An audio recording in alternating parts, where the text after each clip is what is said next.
Reese's peanut butter cups are the greatest, but let me play devil's advocate here. Let's see. So, no, that's a good thing.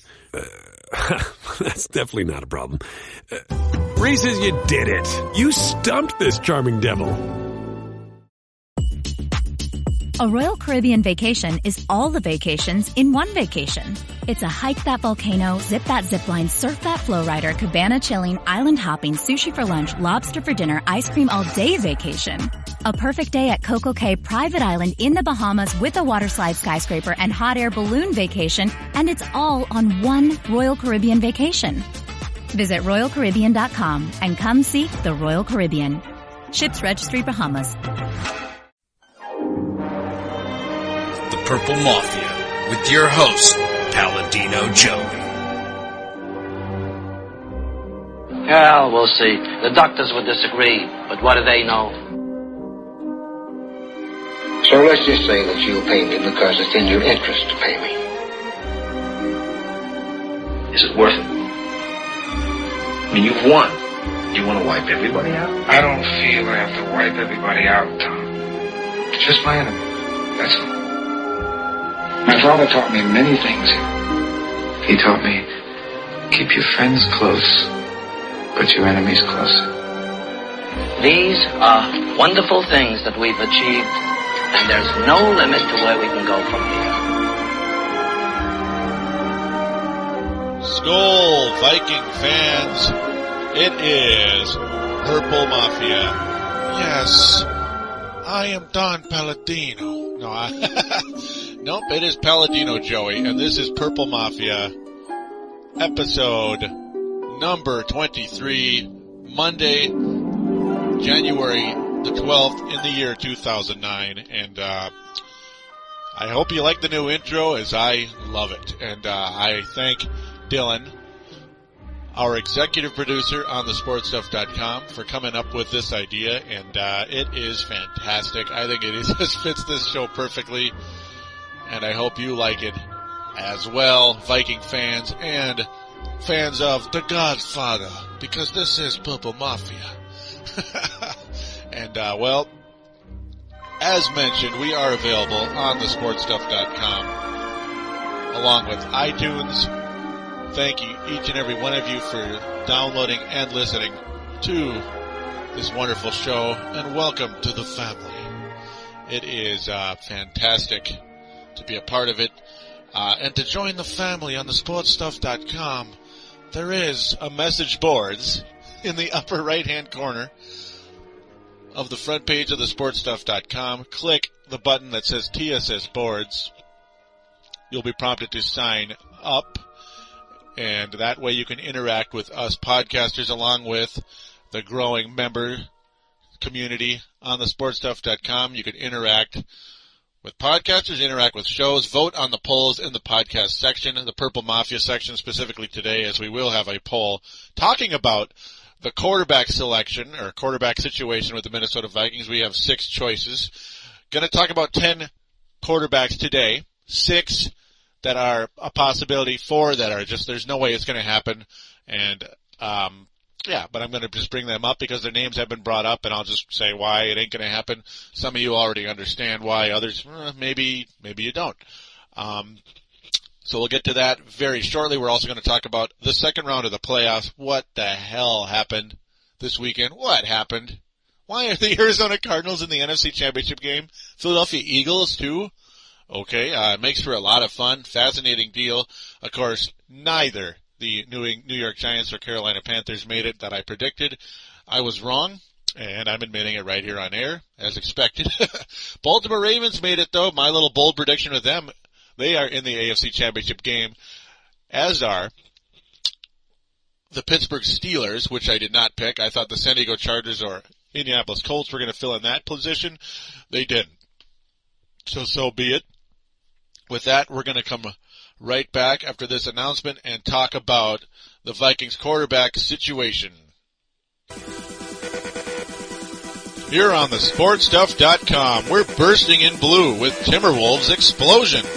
Timberwolves fans, your show has arrived at last as we bring in a new era with Al Jefferson, Kevin Love, and Mike Miller. We're available on thesportstuff.com and also available on iTunes. Download and listen to in-depth and detailed coverage of your favorite team.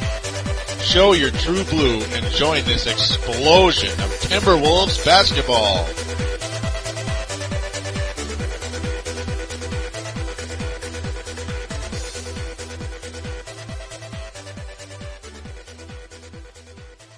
And we are back here on Purple Mafia episode number 23.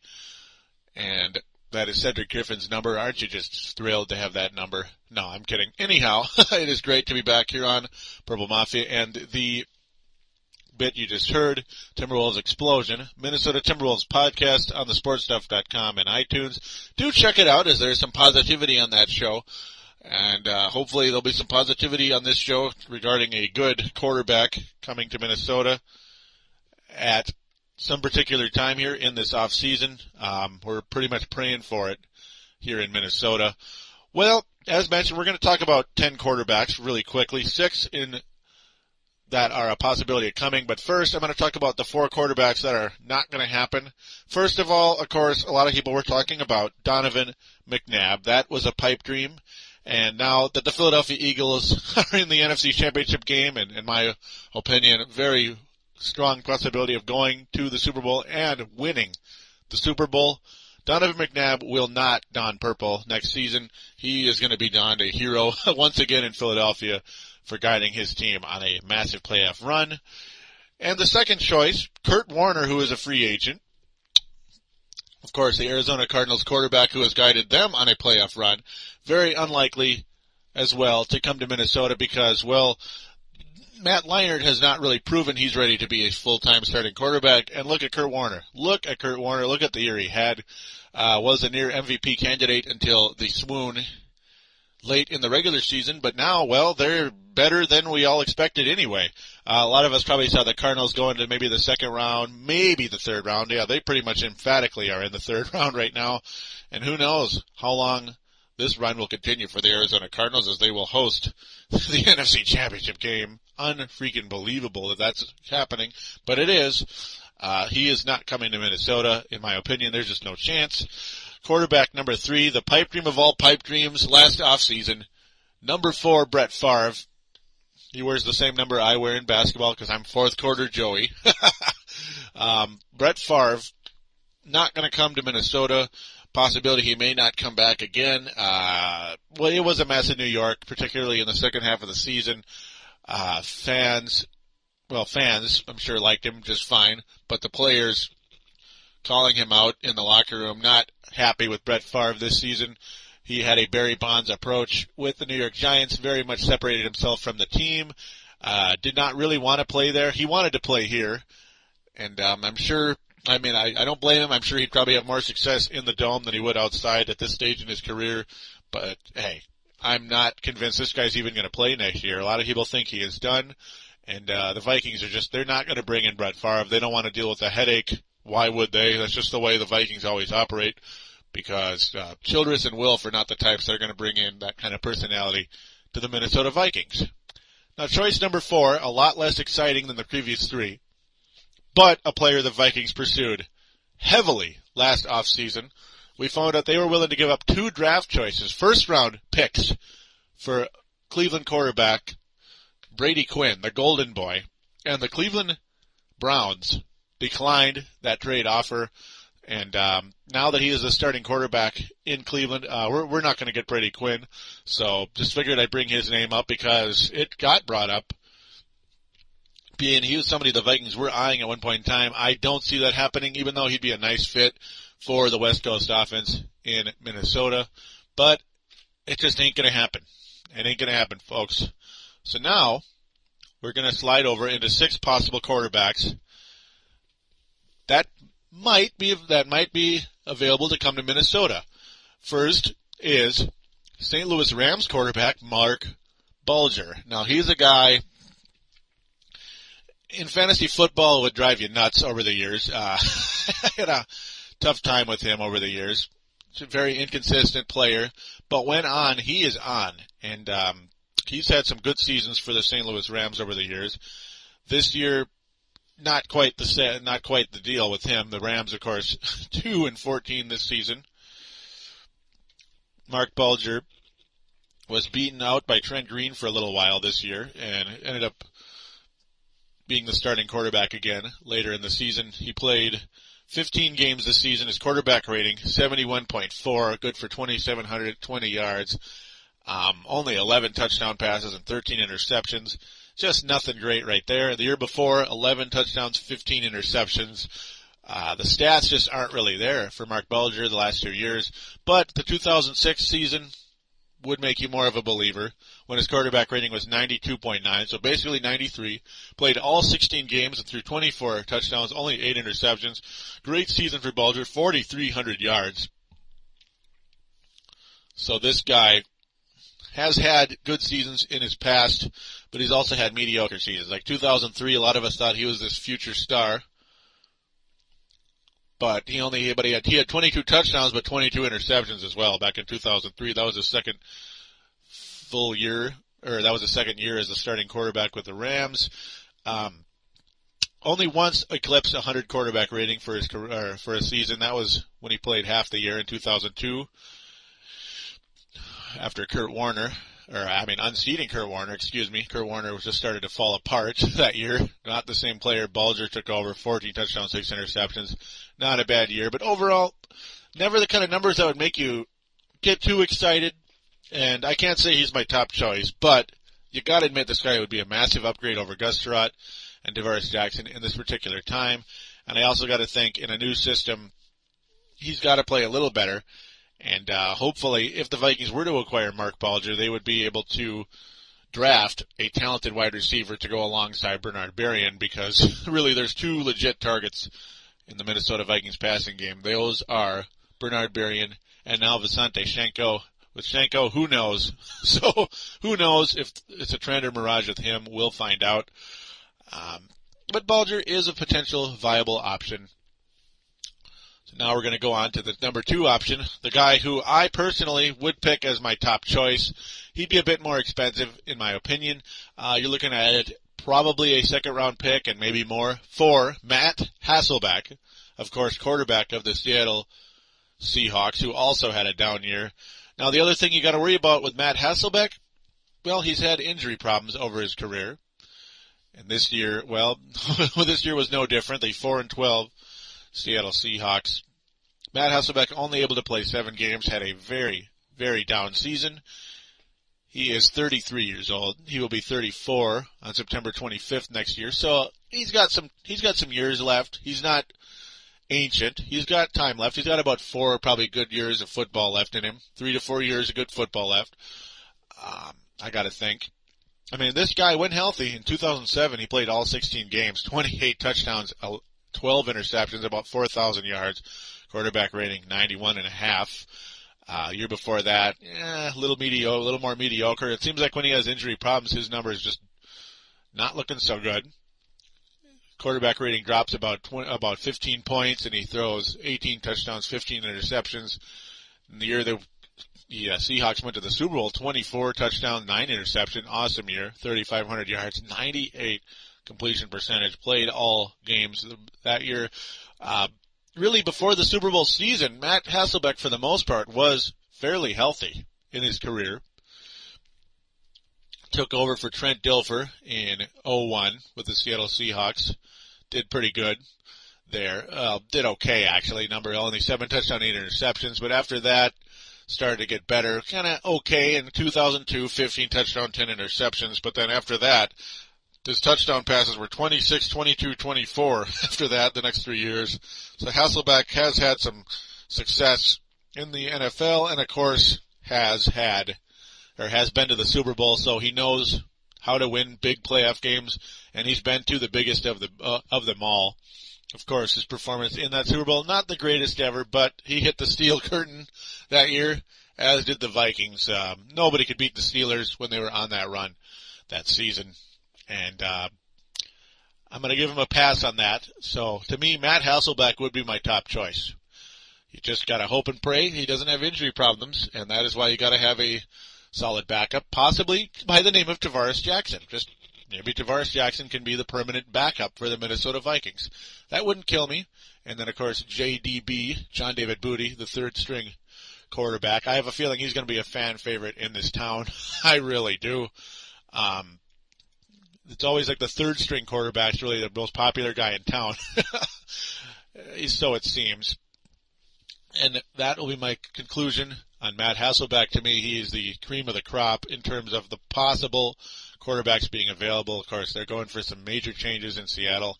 They need to start over. A team that's not necessarily starting over, but this man's going to be available.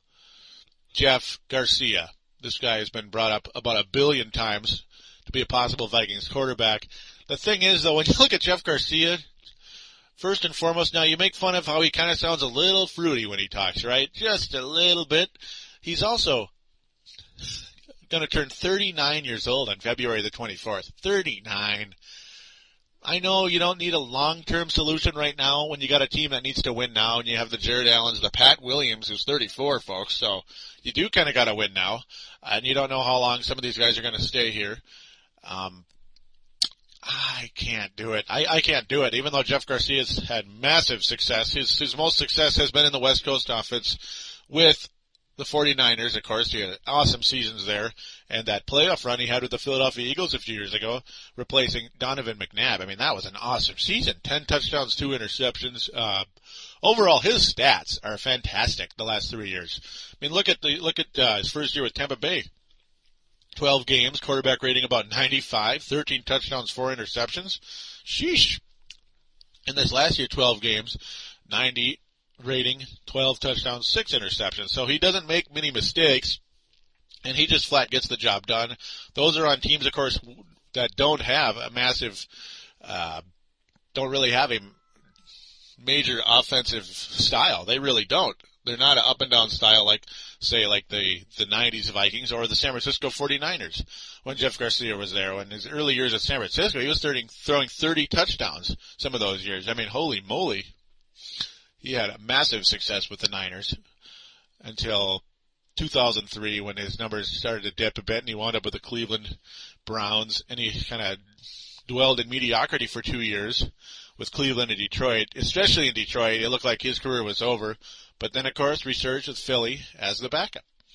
So he has had success. It doesn't look like he's really losing much with his age. But, yeah, that'd be about a 1 or 2 year deal, I would have to say, with Garcia, and that's it. Yeah, if you take Jeff Garcia, if you want to pick up Jeff Garcia, you got to draft a quarterback in the first or second round, third at the lowest, I think, at this point. So you can have some type of quarterback of the future behind Jeff Garcia, because I do not want Tavares Jackson or John David Booty as the quarterback of the future. I'm sorry.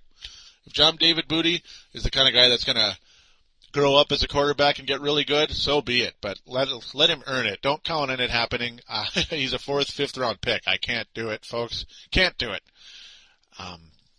Now we're going to move on to choice number 5. Now this guy also brought up, the next 2 quarterbacks also brought up, just like Brady Quinn, Sage Rosenfels of the Houston Texans was brought up last year. The Vikings offered a 3rd round pick. The Houston Texans wanted a 2nd round pick. The Vikings unwilling to give on that, and I don't blame him, because despite his solid statistics, Sage Rosenfels is not really somebody who's proven himself as a full-time quarterback. In my opinion, he was a 4th round pick in 2001 by the San Francisco, by the Washington Redskins. He is 30 years old, going to be 31 on March 6th. So, yeah, he's still got a nice career ahead of him.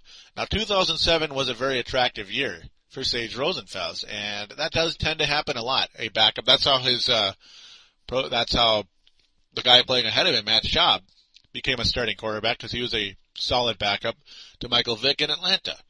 Sage Rosenfels, as mentioned, in 2007, quarterback rating of 85 during Schaub's injuries, as that just seemed to happen constantly with Matt Schaub. 15 touchdowns, 12 interceptions. Not too bad. Nothing majorly awesome, but not bad. He did have Andre Johnson to throw to, so it's not like the receivers suck there. So you got to factor that in when you think about Sage Rosenfels, along with this last season when Matt Schaub had injury problems after Jared Allen got his knee. Rosenfels played 6 games. Quarterback rating drops to 80. Not horrible, but look at this. 6 touchdowns and 10 interceptions. So his stock dropping, in my opinion. I would think you could get him for a 3rd or 4th round pick. That's about what I would offer.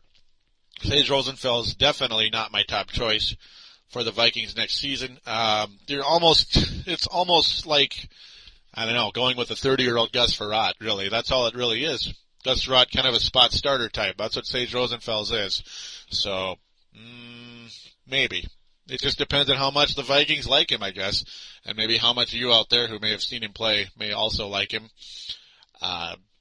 We'll see.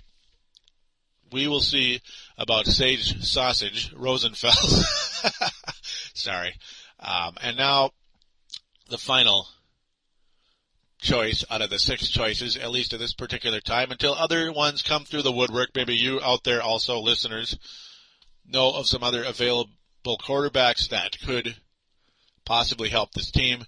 But now the guy I'm going to bring up, of course, this guy has purple written all over him for the last year and a half. Derek Anderson, quarterback, Cleveland Browns, had that awesome year, or at least awesome couple of months with the Cleveland Browns.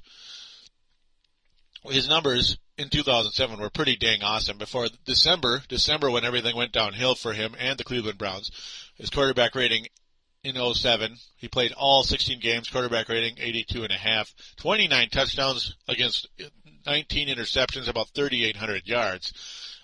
Very solid numbers. He did fumble the ball 5 times, which isn't horrible, but it's not great. You got to protect the ball a little better than that, in my opinion. But the numbers were pretty awesome until December, and that was kind of a red flag. That was a red flag. Derek Anderson's stock was at an all-time high. It's a good thing we didn't buy it last year when you look at how things turned. And the Vikings did make the playoffs anyway, so, oh goody. I mean, they didn't win anything, but they made it without Derek Anderson. Because last year, Derek Anderson in 10 games, horrible. 66.5 quarterback rating, and he did have an injury. He did have injury problems, along with the fact that Brady Quinn was breathing down his back almost all year. A lot of people were just waiting for the coaching staff to make the change, and even the ownership group to ask the coaching staff to make a change to the Golden Boy, Brady Quinn. And it definitely affected Derek Anderson's performance. And I don't know. I think when partially part of it is Derek Anderson hit a wall in December. To me, that just says NFL defenses found weaknesses in Derek Anderson. And to this point, he has not made those adjustments. He did finish fairly strong in the last couple of games he was able to play this year before also being out for this season. But overall, the only good thing about him having a crappy year last year is that you won't have to pay as much to get Derek Anderson. I'm thinking maybe 3rd, 4th round pick again. If that, who knows? Who knows? Maybe his value isn't even that high. That's just my point of view at this particular time from what I've seen in the past in trades. But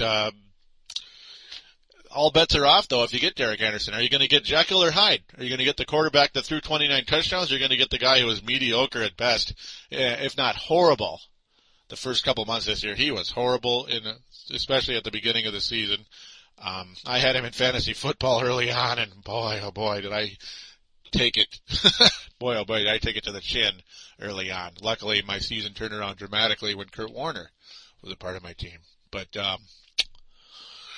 yeah, those are your choices, folks. Nothing majorly exciting right there. But, yeah, I mean, that's what you got to do if you're looking for a free agent quarterback or a possible quarterback available via trade. That's the direction we're headed right now, other than possibly making a draft pick. Or do you really want Gus Frerotte or Tavares Jackson? Do you really want Tavares Jackson to be the starting quarterback next year, along with Coach Brad Childress? I don't know about this right now, folks. I really don't. I'm having a hard time feeling too excited about it. So I got to go with one of those free agents or possible trades, as available quarterbacks via trade. I got to go with Matt Hasselbeck. If you want my opinion, do check out the polls on thesportstuff.com where it says Purple Mafia, the podcast section. Purple Mafia, you can vote on one of those 6 quarterbacks mentioned, as it asks the very question, which one would you pick? Mark Bulger, Matt Hasselbeck, Jeff Garcia, Matt Castle, Sage Rosenfels, or Derek Anderson? That is the poll, thesportstuff.com. Do check it out. Real quick, I'm going to take a quick break, and we're going to talk about the second round of the divisional playoff round of the NFL right after this. Here on thesportstuff.com, we're toughing up on Brave the Wild with Paladino. Join me, Paladino, as we brave the Minnesota Wild Hockey Club on our way to the playoffs. We're available on thesportstuff.com and iTunes. The boogeyman, Derek Bugard, says you'd better listen or he just might drop the gloves. Call up your courage and brave the Wild with your buddy, Paladino Joey.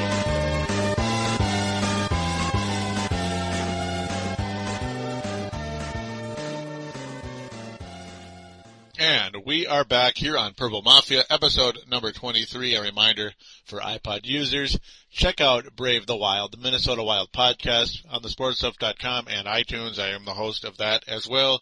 Check it out. All right, super duper quick. We're going to talk about 2 quick headlines in the NFL. The Broncos officially hire Patriots coordinator Josh McDaniels to be their new head coach. He is 32 years old, offensive coordinator. He signed a 4-year deal to replace Mike Shanahan, who was fired December 30th after 14 seasons with a 146 and 91 record, including 2 world championships with the Denver Broncos, was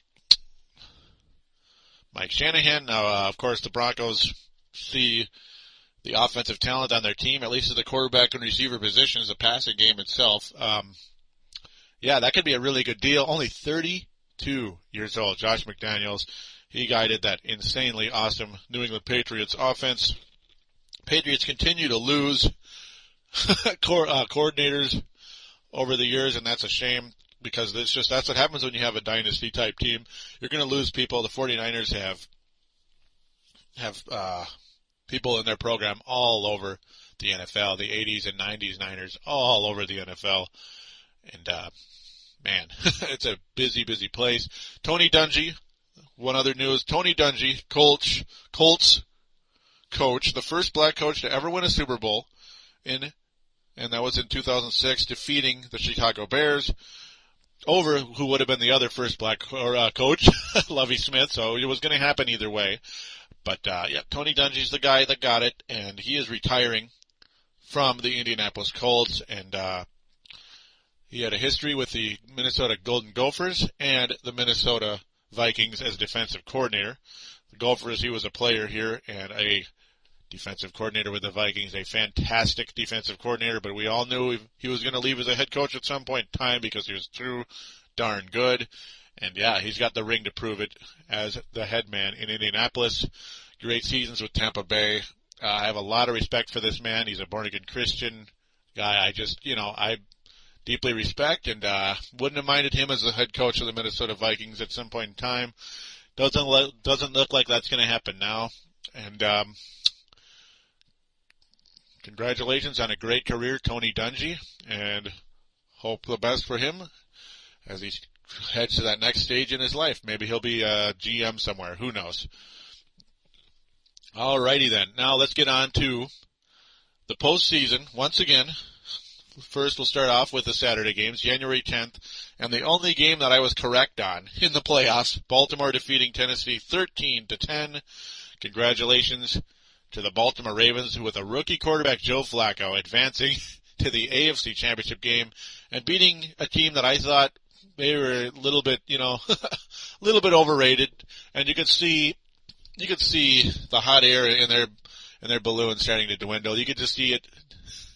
You'll see the air coming out of that balloon late in the year, and that's what happens. Baltimore, also a battle-tested team that can win on the road, has done it multiple times this year against pretty talented teams, and of course they did that just to get to the second round game. Baltimore Ravens, I think a legitimate possibility of sneaking into the Super Bowl against the Philadelphia Eagles or the Arizona Cardinals. We'll see what happens in that front. First and foremost, though, we're going to get into the game that just was amazing. The Arizona Cardinals defeat the Carolina Panthers 33-13. What happened? I was a little bit late getting to this game. I just turned the TV on. It's 27-7, and I'm like, what? I mean, I literally thought the score would be the opposite way around. I thought Carolina was a team equipped, ready to make a run. But with a bumbling goofball like Jake Delhomme is a quarterback who threw so many interceptions, made so many mistakes in this game, and he's constantly screaming and acting like a goofball. That's what happens. Arizona Cardinals have awakened from their late season swoon. Tennessee Titans went down the toilet, but not the Cardinals. The Cardinals have awoken, and they look fantastic and are a legitimate shot to go to the Super Bowl. So we'll get into that really quickly, who I think is going to make it on the NFC side. But, Kurt Warner, very good, more than good enough to win this game, completing 21 of 32 passes, throwing a touchdown and an interception. Jake Delhomme, though, quarterback rating 39. 5 interceptions in this game. Made so many mistakes. It was unbelievable. Antrell Roll, that guy is the MVP of these Arizona Cardinals in the postseason. He has been fantastic defensively, of course, getting one of the interceptions in this game. Man, that guy can change a game all by himself in that secondary. He has been fantastic. Neil Rackers made 4 field goals as well, thanks to the offensive prowess of Kurt Warner. And because the running game in Arizona is okay. Edgerrin James had an okay game, 57 yards and a touchdown. Tim Hightower on less rushes, 76 yards. Not bad. Not great, but not bad. They form a little duo there. Good enough to take this team to the NFC Championship game. Anquan Boldin injured and did not play in this game, but Larry Fitzgerald took over with 8 catches, 166 yards and a touchdown, including one of a 41-yarder early on in the game. And, or not early on, about halfway through the game. That was pretty much when Carolina knew they were in huge trouble. That was when it made 27-7. Just a fantastic play. Larry Fitzgerald. And, wow. Arizona Cardinals are looking like that team they were earlier in the year. And that's why they are in the NFC Championship game. Now we get on to Sunday, January the 11th. Wow. This was the game of the week to a lot of people. And I wouldn't blame them. This classic East Coast or Eastern, whatever, New England type of matchup. Division rivals, Philadelphia and New York. I picked the New York Giants to not only win this game, but win the Super Bowl. No, they did not win this game, and they are not going to the Super Bowl. Philadelphia defeats the Giants 23-11. Cannot believe it. Pretty much from the get-go, the Giants couldn't really do anything. Eli Manning looked like the same guy he was in the past, like before last season's run. A guy who made a lot of mistakes in the past, like he did against the Minnesota Vikings in that crazy 42-17 game for the Vikings. McNabb wasn't great, only a 58 quarterback rating, but the wind was a huge factor in this game. Killing the passing game for both teams. It was pretty much the defenses that won this game. Earth Jacobs got 19 rushes, or had 19 rushes, 92 yards on the ground. He was